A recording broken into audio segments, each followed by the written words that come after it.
Hey friends, it's Carrie Overbrunner, and I have with me Dan Sullivan, and we are here talking about an incredible book today called The 4C's Formula. Dan, I'll tell you what, is it okay that people have fear?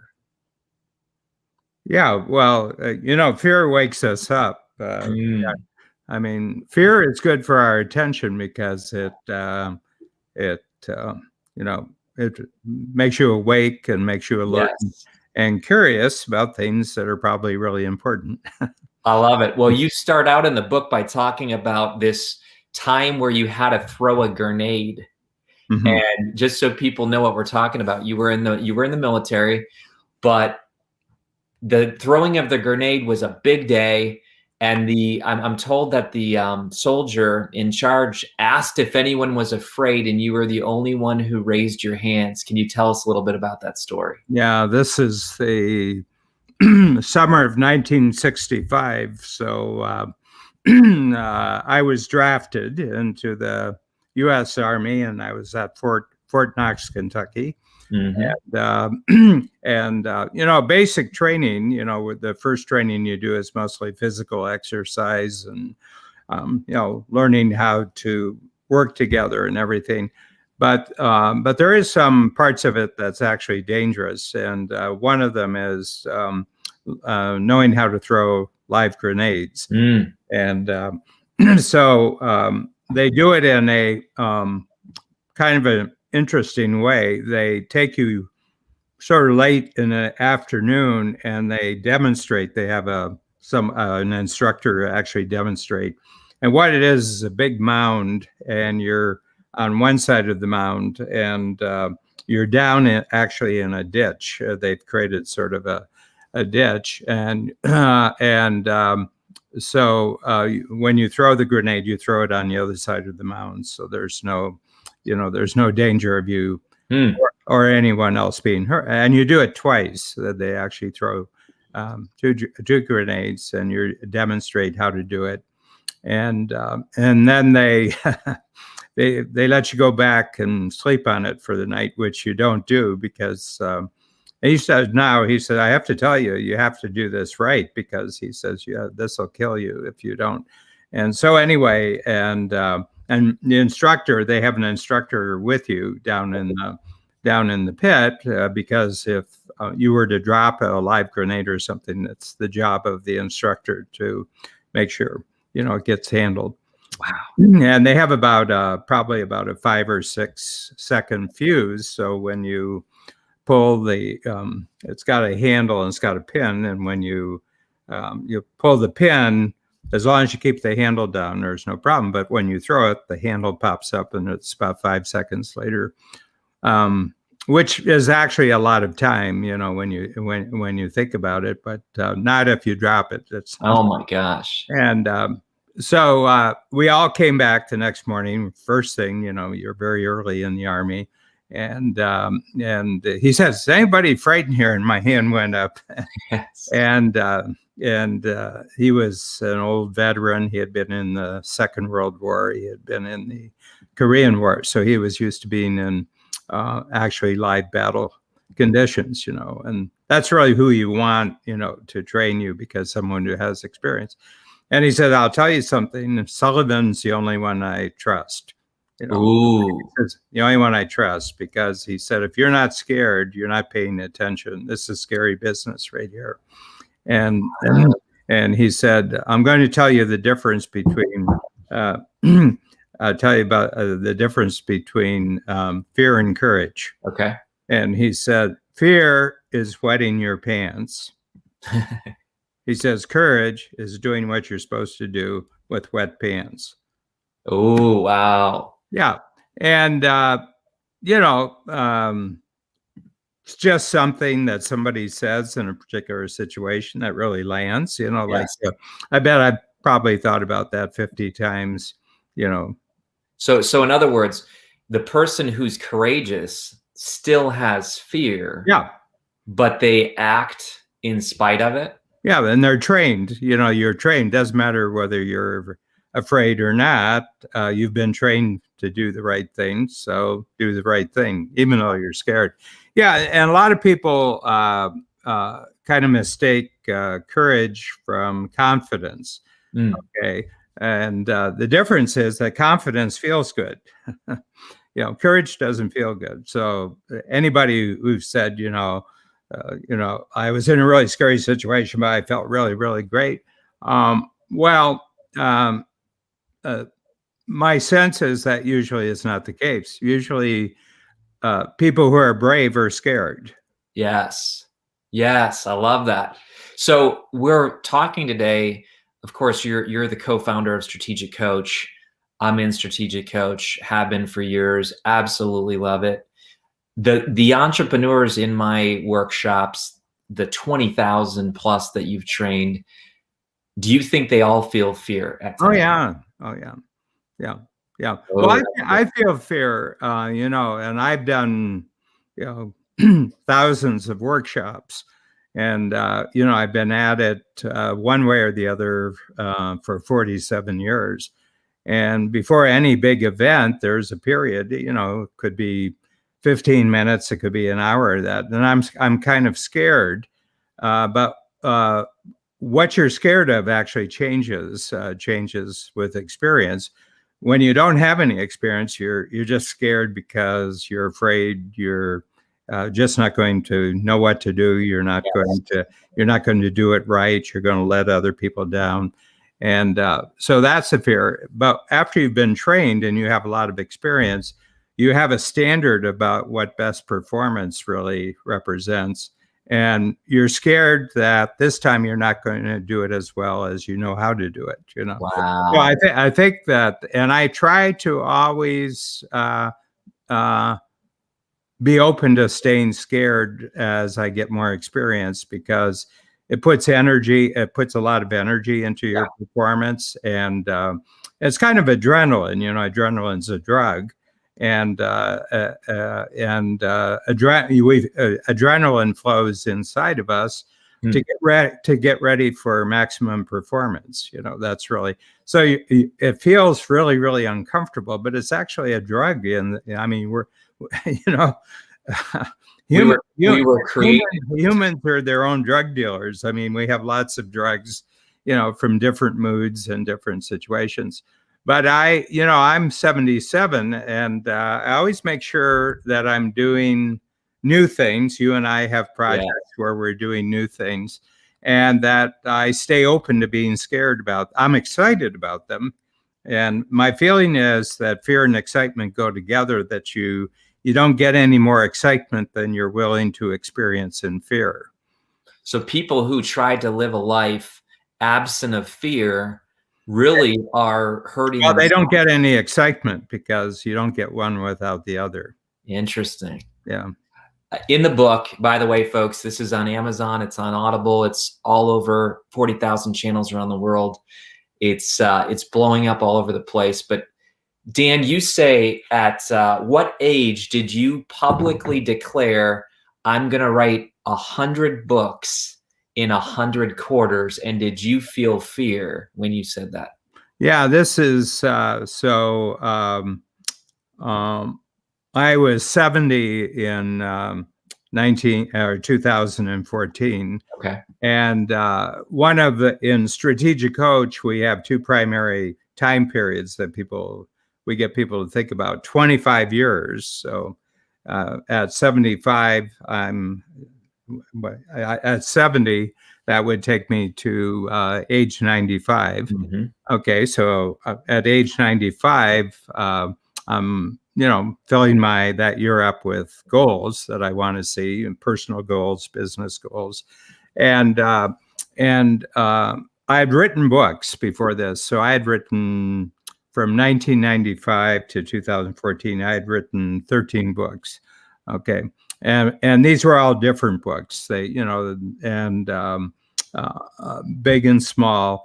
But I had really done a lot of work on them. Late nights, weekends, everything. But I had really learned working with my artists and working with my writers and my editors and the production department we have. We produce a lot of coaching materials for workshops. We have 17 coaches. We do about 500 workshops worldwide, more this year because we've gone virtual now. So we have virtual workshops. So we have really good backstage skills for producing really nice looking products and doing it quite quickly and doing it all the time. And I just got this idea that if we could create a small book, and what I'm calling it here is a single idea book. Mm-hmm. A lot of authors, when they write a book, they try to pack a lot of different ideas into the book. Right. And I said, well, I think that probably if we had a smaller book and it was less than 60 pages, we could just take one idea and take it apart and put it together again. Yeah. And I've done that in other forms before. So anyway, here was the goal. In May of my birthday's in May of 2014, I said, 25 years, that's 100 quarters. I'm going to set a goal of writing 100 books in 100 quarters using all the, the organizational skills we have. Yes. And and I would start in November of that year, and I would end up in, when I'm 100, it'd be 2044 would be the, year. No, it'd be 2039, 25 years. So this is 2039. So 100 quarters, and in the 100th quarter, I'll be writing my 100th book. Well, just to give a quick progress report, this is my 27th quarter since starting the project, and we're writing our 27th book. Oh my gosh! And these I got a few of them right here. Well, you have them all, I think. Yeah, just a few. Yeah, and they come out that we have a start of a workshop quarter, and so everybody who is in Strategic Coach that I coach gets the new book that quarter, and then others get it maybe a quarter later. Yes. And, and these are all concepts that we deal in Strategic Coach, but we go into them deeper. We go into them more expansively, but I have to tell you, the first quarter when I did this, I was going on how I had used to create books, and I got in about 3 weeks into the 3 months, and I said, "Oh, what have I done?" I said, I don't know if I really have the energy and the time to pull this off. Ooh. So that was the short of it. And I was really scared. And then I started scrambling, to build in other people's skills. Can you do this? And can you do this? Long story short, we now have a 10-person team. And every quarter, the amount of time it takes me to write a brand new book from scratch is about 35 hours. But there's hundreds of hours of other people's skills that go in. And, one, it proves that you can, if it's a small book, you can do a book every quarter, but you don't do it without a great team of, other skilled people who can. And that even goes into the who, not how. I love how your tools all interlock. So the 4 C's, you said you felt the fear, so you started to find 10 who's. Mm-hmm. Wow, that's so good. Yeah, and I have them, and we're actually putting out a video where we interview each one of them of what the experience has been like. And in Coach, we have 2 things that people have where people have to grow. One is that we give you a lot of help and to identify what your unique ability is. Okay? Yes. And there's something you're really great at, you love doing it. And then how you match your unique ability up with other people's unique ability. And we call that unique ability teamwork. And I think it's the formula for the future of mankind. As we go forward, technology is freeing us up from a lot of repetitive kind of work that human beings really aren't very, very good at. For all of human history, we've asked human beings to perform like machines. Right. but we're not very good machines. We're not very reliable. It's hard to keep a human being interested and excited about doing something over and over for 50 years. True. So we're being freed up from that, and the freedom is allowing us now to really, to train ourselves on what we're really great at, what we love doing, where we're superior skill. But that's just the first step. The other step is then you have to team up with other people. So we have unique ability. Teamwork is really the great breakthrough. And entrepreneurs, who are really shooting ahead in the world. You're one of them, Gary. I think you had 3 or 4 people when I first got to know you, and now you have 3 or about 40. You have about 40 people, but each of them has a unique ability, and they're all put together in teamwork, so that it's not, the multiple is 10 times. It could be 20 times that you're getting as a team. But each person just does what they are really good at, what they enjoy doing. I love that. Yeah, but the 4 C's is really something that every human being has to learn, Carrie, because it's the only way you're going to get anything done in life. Yeah, is by understanding how you focus your mind, how you get yourself moving, and then how you follow through to get results. And then, and I tend to think in projects, and you take on one project. Mm-hmm. And, here's what I've noticed, Mm-hmm. because a lot of people never learn this properly, and they're not taught it by their parents, and they're not taught about it in the school system. And a lot of the teachers, I really don't know this, that it's the nature of our world that we're always encountering new things. Okay. I mean, we live in a high change society. So people would like to be good at the new thing, or they'd like to take advantage of the new thing. And I say, well, when are you going to start? I mean, this new thing, when are you going to get started? And they said, well, when I have the capability, then I'll start doing it. And I said, yeah, but you can't. I don't see how you can get a capability. I don't see how you can get the capability before you've actually had the experience. And they said, oh, yeah, that's right. I mean, when I get the confidence. And I said, when you get the confidence? I said, yeah.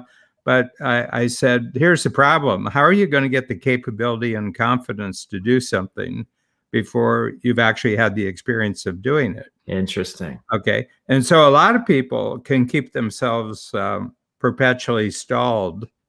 Oh, that's so good.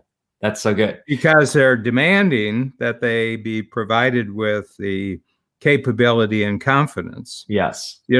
And there's a weird thing that's really happening right now. And it's not making things any better, is that without any proven capability or confidence, people are still being passed on to the next level. They're being promoted to the, they don't know how to do a particular activity. They don't know a particular area of knowledge, but they're given an A anyway to move them on to the next level. And there's a story out of Harvard that everybody at Harvard gets A's, and they go through 3 or 4 years and they all get A's. I mean, after all, somebody's paying $60,000-$70,000 a year for them to go to Harvard. I mean, you wouldn't want to fail a person to do that. But the problem is that the real world, the marketplace world, doesn't promote you if you don't have capability and confidence. So how do you get capability and confidence? And there are 2 C's. So capability is a C, confidence is a C, and there's 2 C's that are required that you do first before you'll be given capability, confidence. And that's the real key to our book here. First, you have to commit that you're going to do so, that you know, I'll use my 100-book example. Sure. I'm going to commit to doing 100 books in 100 quarters. Okay. But the truth is, I don't have the capability and confidence to do that right now. You know, I've done books, but I haven't done 100 books, and I haven't done them in 100. So, you know, and I'm the sort of person that can just excite myself into a future, you know, future goal for, you know, for hours and days. And then after about a week, I say, wait a minute, what have I just done to myself? Yeah, that's right. That's You know, and entrepreneurs, I know lots of people are entrepreneurs, you know, and people who are innovators and inventors in their life. They have this tendency to just throw themselves into something before thinking, Yes. you know, what's going to be required here. But you need that commitment, and the commitment is actually a statement to yourself. You're kind of betting on your. It's like almost a promise to yourself or something. I think it's more like a bet, you know, that you're betting on yourself, that if I just throw myself into motion towards this, I will be forced to learn. It's like jumping out of the plane. Like, I committed. Yeah, you're committed, you know, and you know, hopefully you've got some equipment that is going to make it a safe landing. But the thing about it is that human beings, unique among all creatures, all animals, and that we have the ability to see the future in very vivid terms. Yes. I mean, we can actually become very, very emotionally engaged with just a picture that we have in our mind, but there's no reality to it. There's no reality. It's just a thought in our mind, and first of all, it's a phenomenal skill. You know, it's a great skill. You have it. I mean, we've had many conversations. Oh, yeah. Things that you saw 5 years before they became a reality. Yes. But you committed to them. You committed to them. Yep. And the big thing is that once you've committed, then you don't have capability and you don't have confidence. So there's a second C that you have to have, and that's courage. And that's why we started the talk today with the grenade story. Yes. You know, that, the first sergeant, he was the person, and he said, you know, I want to tell you the difference between fear and courage. Fear is wetting your pants. Courage is doing what you're supposed to do with wet pants. So the big thing is that when you commit to yourself to something brand new, you don't have there's no possibility that you have the capability because you haven't had the experience yet. And confidence is a reward for developing a new capability. So when you are committed to something and then you're courageous, yes, the combination of commitment and courage gets you involved in activities where all of a sudden you begin learning. You begin, you know, you're actually physically involved, and you're going through the process, and you go through and you see a cycle from beginning to end and say, boy, I understand what this looks like from beginning to end. You know, and that's good. I like that. Yeah, and then you develop. First time you do it, you develop some knowledge and capability, but it still requires courage. Yep. So you go back to your commitment. Yeah, but I'm going to stay with this until I learn how to do it, and then you do it again, and then you start noticing that how it works. You know, how you in this new capability also interact with other people, and you start to see that there's actually a system of activity, and there's a point there where you do it the next time and you say, okay, I got it. I know how to do this. Well, that's the capability. And then your reward for being willing to commit when you didn't know what was involved, and your willingness to go through a period of courage actually creates the capability. And then your reward for that is confidence. You say, I can I can do something even bigger. And then it repeats itself. Then you have higher capability and confidence. And then you commit to something else again. So I'm at 77 and I'm committing to things which, are Big things. they're big things and Yeah. they're scary. Yeah. We have a project, you and I are coming up, and quite frankly, I don't know anything about it, but it's already on the it's already on the calendar. We've already got 100 people are signed up for it. And I said, I'm not sure what we're going to do, but I've done this enough in the past that I say, I know, even though it's scary and I know I'm going to be really nervous the night before, I'm going to be nervous 15 minutes before we get in there, I know it's going to turn out okay. Absolutely. You and I have a track record, and that's where you almost draw from that well. Even if you didn't do that exact thing, you've gone through so many rodeos that you have this character about yourself that you trust yourself. Yeah. It was very, very interesting. A long ago story I can tell you. I grew up in northern Ohio, born in the 1940s, and I played sports when I went through school. And each year they had an award ceremony for the best athletes, and they would invite, a professional player. Wow. And one year it was a man by the name of Lou Groza, who played for the Cleveland Browns. Okay. And the Browns, were the dominant team, in the 1950s. And they're coming back. Yep. We have commitment and courage. That's right. That's true.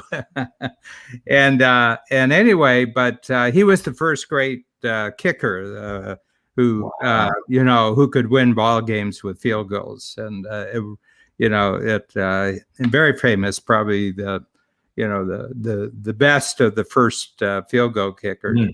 And he came, and somebody asked him a question, and he played for 20 seasons. He played for, which when you think about pro football, that's yeah. And he played, from the mid 40s to the mid 60s. And this would have been 1961, 62. Sure. And somebody in the audience say, do you get nervous before the football game? And he said, well, every game I played so far, I throw up before the game. Oh, wow. And people said, you throw up? Yeah. And he says, and he says, the other players stay away from me, before the game because I'm going to throw up. And they said, why do you throw up? And he said, well, kind of nerves and adrenaline, and I'm just getting ready, and I've just noticed that that's just part of my getting ready. And they said, well, what happens if there's a game where you don't throw up? And he said, well, that'll be my last game. Ooh, wow. So he knew it just came with the territory. Yeah. Wow. Dan, we have some amazing people interacting. We have people all the way from Dublin, Ireland. I like Dublin, Ireland. Yes. Part of Sullivan. It's part of my Sullivan. There's some. Oh, I love it. There's some Irish back there. Well, we are just getting into this, folks. Listen, you have a link, everybody, where you can get this book absolutely free. Dan's gift to you. And we have many people who love this book. In fact, we had one woman earlier on say that she is so glad that your books are now on audiobooks. So I saw that comment because I love audiobooks. But talk about that, Dan. Even taking your books out to the world. I mean, you and Shannon record together. Do you ever get nervous recording with Shannon? I'd have to think about it, because by the time we're in the recording. So what I've learned to do is that I'm really good at outlining books. I can outline a whole book, just in talking points, very, very quickly. And now that, it's something I can do in a couple hours and really have And the final book is probably 90%, faithful to the outline that I did. But by the time I get to the, the interview process that's actually going to be published, I do an interview process that sets up writers. So I don't actually write the books. I talk the books. We get transcriptions. And I have a writer. Actually, I have a writer and editor, and they're brother and sister. And the editor has worked with me for many years, 20 years maybe. And she just knows my voice, okay? And so when she sees something written, in this case by her brother, she'll say, well, Dan wouldn't say that. Or she says, yep, you've really caught it, Dan. That sounds just like Dan. And the brother, does all the work. And last 5 books, I haven't changed a word. Wow. He's got me so down. He gets the transcriptions and he gets the interviews. He can listen to the interviews. And he's so good at just grabbing the essence of what we're talking about. And he sees the outline and he just knows how to do this. But this is probably the 20th book that he's worked on. So that's just a proof. I'm sure he gets scared. Yes. All 10 people who work on my project, they probably get scared before they do their part of the project, because they know how well they've done in the past, and they don't want to do, they don't want to do less, but they know that 9 other people are depending on them to do a good job. And that's good. That's good. Well, here's what we're going to do, everyone. We're having a blast. Everyone's going to get the 4 C's formula absolutely free. There's your link. And also, Strategic Coach is going to give away 2 book bundles. This is to the most engaged member. So whoever's here today, tagging people, sharing this, getting the word out, they're going to get Who Not How. They're going to get the 10X Mind Expander and the 25-year framework. So go ahead, and our people are watching the most engaged member. Dan, let's talk about this. Did the fear ever get less? In other words, you talked about the 100 books, and I think the first time you said, like, for 45 days, you might have been fearful. But with each book, do you fear less? Well, first of all, I don't have the fear that we won't complete the 100 books. So that we've done a quarter, and we've got a system, we got a process, it's in the schedule. And actually right this point, we're about a quarter ahead. Right now, tomorrow I start the book for December, and it takes us 2 months to knock off a book. So each quarter, probably for the last 10 books, we're getting back days. We're doing it a couple of days more quickly this quarter than we did last. And that's what happens with really skilled teams, is that things happen faster. You don't get off track. You don't make wrong turns. You don't. And so, I think that the book we're writing now, when we're finished, will be 90 days ahead. Wow. So we will have written actually, our 28th book in 27 quarters. And that's a real sign of success. Here's what I'm scared of. Each new concept, I try to approach it, from ground zero. I'm starting brand new. And whereas I've done really great with the previous books, this is a new book, this is a new idea.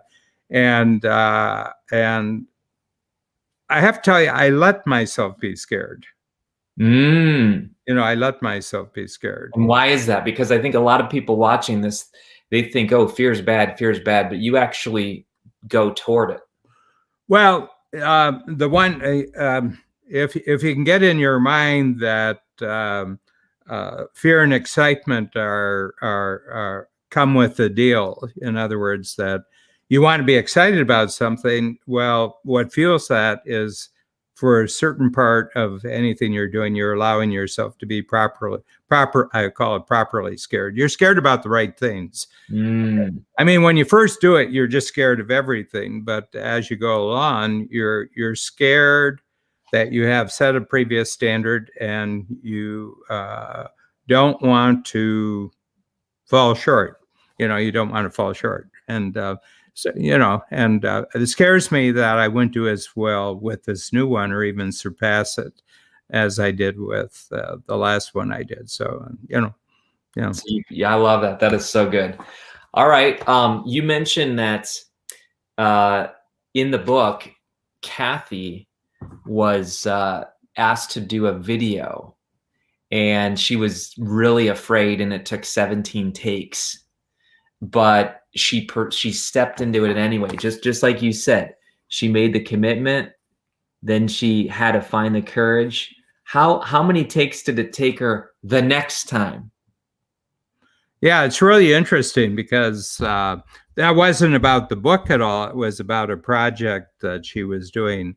And Kathy has worked, closely. I mean, probably if I look back over 15 years, I've actually worked in teamwork more with her than anybody else, with the exception of Babs, who's my wife and partner. So but I would say Kathy is, 20 years. She's 20 years as a member of Strategic Coach, and but she was.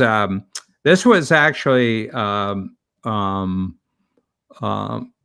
it was kind of like for a virtual conference where every speaker had to actually video beforehand their performance, and then they sent them in. So it wasn't a live conference. It was a conference of pre-videoed, and it was about the work that she does, and she's great with teamwork. And we have a program for 18 to 24-year-olds with entrepreneurial principles, and Kathy's the designer, and she coaches that course herself. But she had to do a video, a half-hour video, and she had never done this before.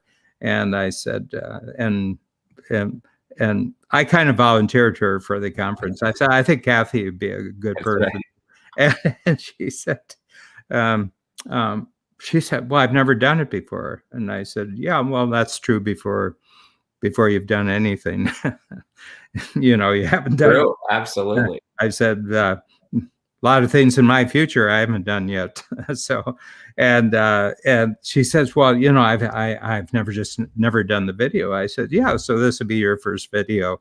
And she was really, really scared. And she went down and she choked up after about, she talked wrong. She was really stiff. She wanted to memorize it and everything else.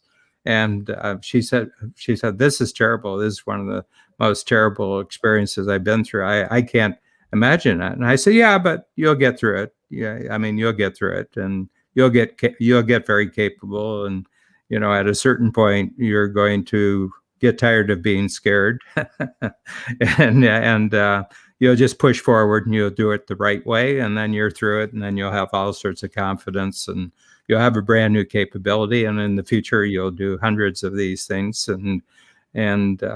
but you won't do hundreds of things unless you do it the first time. That's good. That is good. And it was tough. I mean, I think she went through 2 or 3 days. The 17 takes were over 2 or 3 days. And then she said, is it going to be like this in the future? I said, no. You just have to go through it. And she went through it. And now she probably makes 1 or 2 videos a week. And especially, with Zoom over the last year. Yes.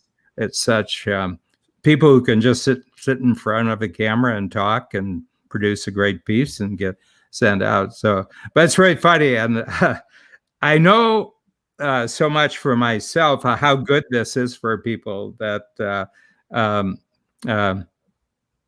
I don't sympathize with their, this fear. I can't do this. And I says, yeah, but once you can do it, you're going to be so happy that you're going to be so happy that you went through this, and that you were willing to commit, and you were willing to be courageous. And I said, and I'll tell you this: you do it in one part of your life, you'll be able to do it in another part of your life. Yeah. Well, let's face it, Dan. Some people are scared to order something new at a restaurant. Their whole life is eliminating fear. Do you think that we become more valuable in the marketplace? Oh, yeah. Yeah. Okay. So Well, the other thing, about it is that we're living in a world of change. I was born in 1944. I was born 2 weeks before the Normandy invasion, which is one of the greatest military events in history. And, that's where I was born. And, I was about like a year old when the atom bomb was dropped for the first time. wow. And I went through the polio epidemic in the early 50s. One day, a fire burned down all of our barns and greenhouses, and our family farm went bankrupt, and we had to move to a town. My father had to completely change his life and go Gee. to another occupation. And I've been injured 10 times in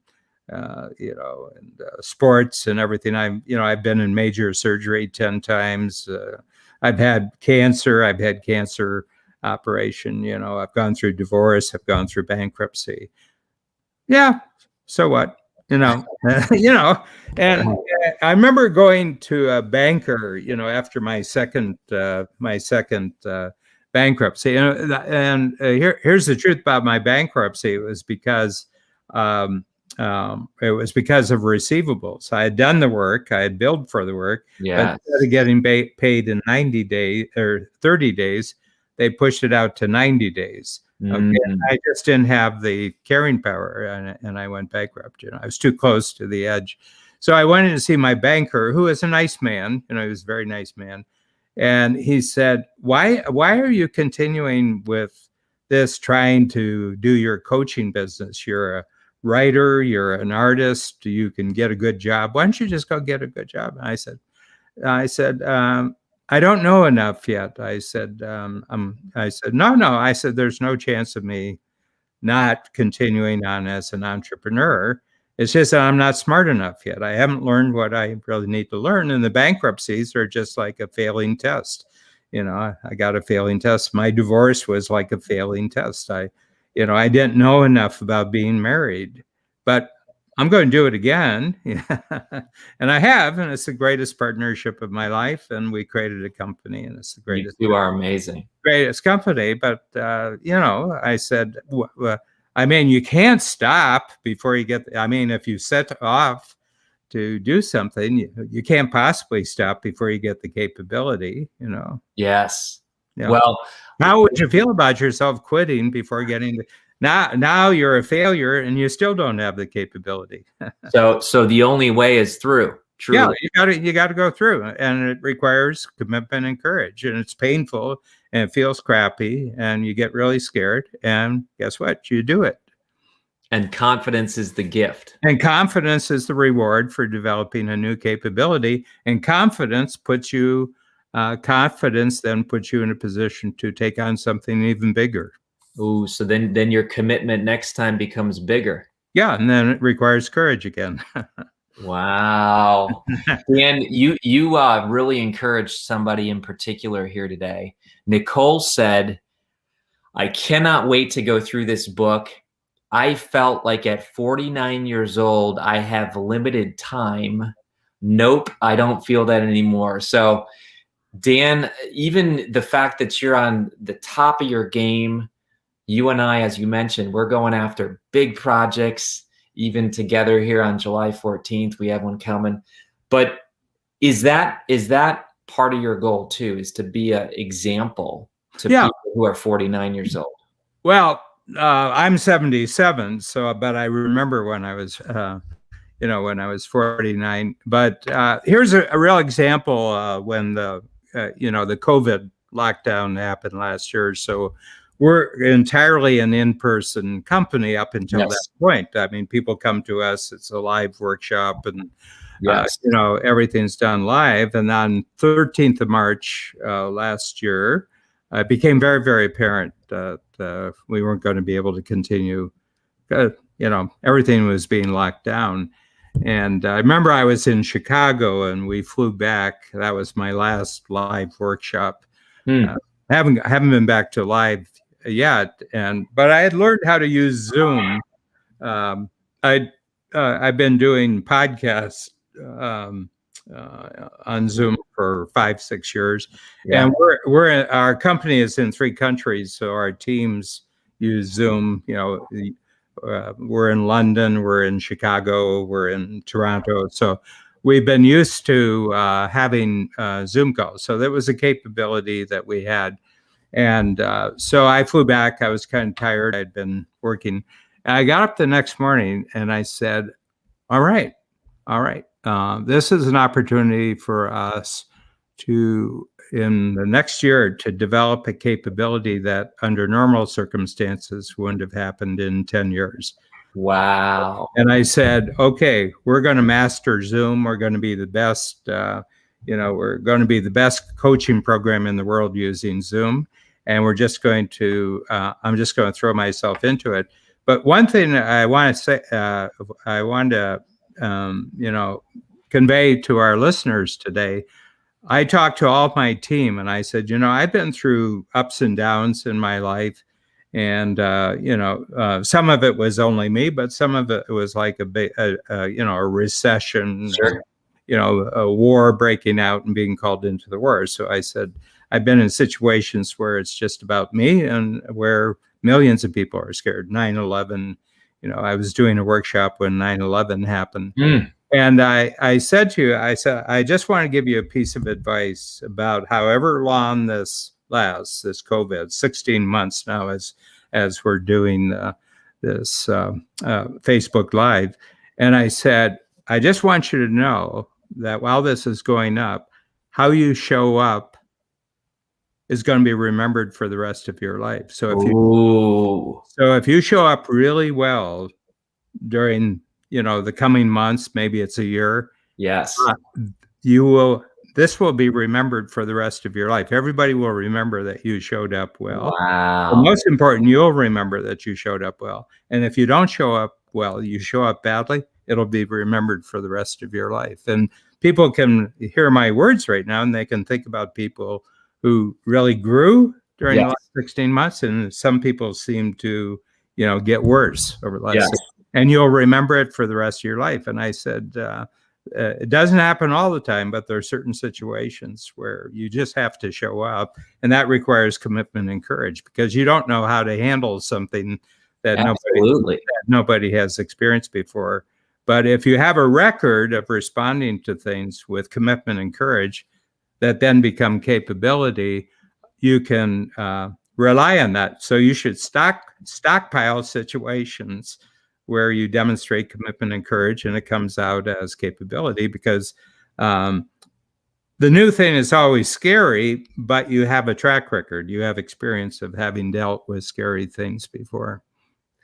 That is so critical. You are a workshop company. I mean, that's how you express yourself. And there could have been people that with COVID, they said, we're done. It's over. We can't do workshops anymore. You leaned in. You said, did you have 2 hours of panic? No, no. I with that one, I really didn't because I had thought about, is there a possibility that what we're doing in person could ever go virtual? And so the big problem why it couldn't happen didn't have anything to do with us. We had Zoom capabilities. We had the rest of the world wasn't using it, but suddenly the whole rest of the world. So it wasn't so much our big jump in capability that made it such a success, and it's been a great success. It's the fact that the rest of the world developed the capability. Yeah, I mean, it's like having one telephone. One telephone is not very valuable unless somebody has a second telephone. Then you and the same thing. There were 10 million daily users with Zoom. I looked at 1st of March last year. It was 10 million. 1 year later, it was 500 million. That's 50 times more. 50 times. And I have a feeling that the people who really took advantage of mastering this new technology were probably people, a lot of them were entrepreneurs and they're the best people in the world for us to be talking to. They're on the cutting edge. Well, they would be attracted to what we have in Strategic Coach. Yes, comfortable with change and risk. Yeah, and they're used to every entrepreneur I know who's 10 or 15 years into their career has gone through a lot of the 4 C's. Yes, yes. Well, we have a few minutes left, Dan. We're going to give away that prize pack. So the first winner is DeMarcus Brewster. He or she, I think it was a he, but he's been blowing up the Facebook. Eleonora and Michelle, pick a second winner as well, because I know that we are almost out of time. But Dan, this has been incredible. Talk about the after. In other words, has Strategic Coach gone virtual? Yeah. Have you grown? What's the result? Well, first of all, we had to go virtual just with the couple thousand entrepreneurs that we already had. Okay. And it took us about 2.5 months to go back to full schedule. We had to experiment with, what time period we do, how do we break it up? So there was a whole lot, even though we had the technology, a lot of people were just getting used to it, like our existing clients. So it took us about 2.5 minutes. So what we did is we just gave everybody who has already signed up a free quarter. We said, we just said, the next quarter is on us. And so therefore, if you were going to renew into the next year, in 90 days, now it's a half year. So we're giving you the free quarter, but we'll come back with a full, a full experience with you, but it'll be in Zoom, and it may be uncomfortable, but I think you'll like what we do. So that was that. And I would say that 2/3 of our existing client base went along with us, and they've had a great quarter, and a lot of them have, as a result of watching how we were doing it, they got better at using it. So they've jumped ahead. But then we created a brand new program that's just virtual, period. Okay, so it'll never be in person, and that we started that last September, and we've had 400 signups already for that, and 30 different countries. I mean, all of a sudden, Australia has become a big market for us. I had the new ones who sign up don't sign up with me; they sign up with one of the other coaches. And but when they sign up, either just before they do their first workshop or after they've done their first workshop, I do a worldwide Zoom call with them. Yes. And I had like 120, and it was New Zealand, Australia, Taiwan, Vietnam, Malaysia, Singapore, Mumbai in India, Dubai, Ghana in Africa. Oh my gosh! And they were all talking, and they're all excited. They're all excited, and aside from the fact that they're 10 time zones away, they're just like the clients we've had before, and it was so enjoyable. And I said, "Wow, this is great!" And this all happened just because we had to change. Yes. We were forced to change, and we did it well. I mean, we kept our spirits up, and I think our team really practiced the 4 C's. I think our clients really practiced the 4 C's over the last years. And this is anything. Here's what I'm going to say here. If you're a parent, okay, or you're planning on being a parent, if you take time and you take the effort to teach your child as early as possible that all of life is just the 4 C's, you don't have to worry about your child. Yeah.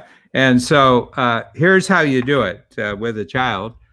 First of all, children do practice the 4 C's. I mean, think about a child, how many attempts does it take for a child to stand up and walk?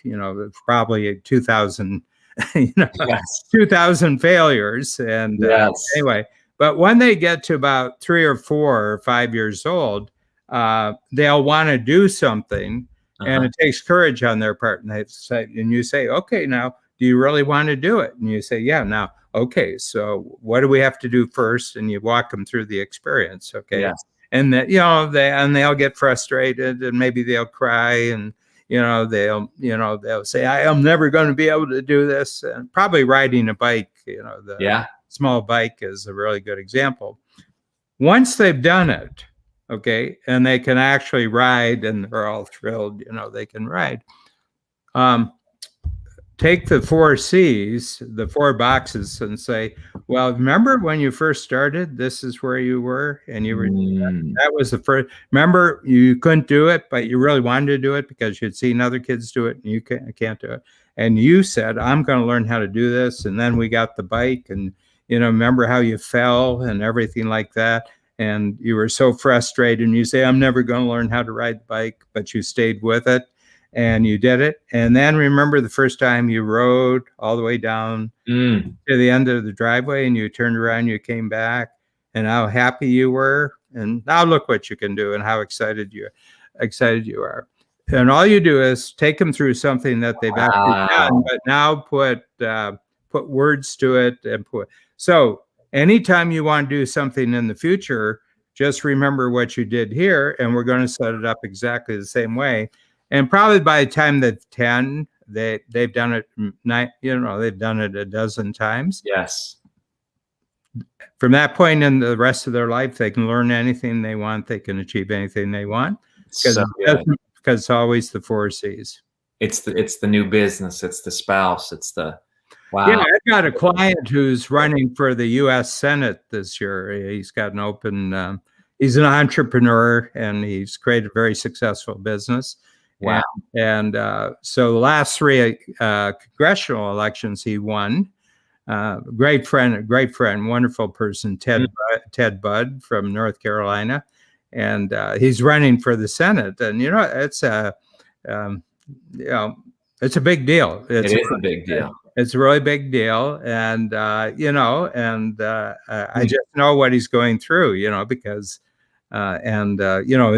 his family's all behind him. He's got friends, and he's got, very powerful people who, have been in the political business a long time, and there's people who have money and everything else, but it's still scary. It takes the commitment, it takes the courage. Yes. And you get the capability. Folks, you just learned something, and a lot of you are saying, my grandkids, my kids, I can take them through this.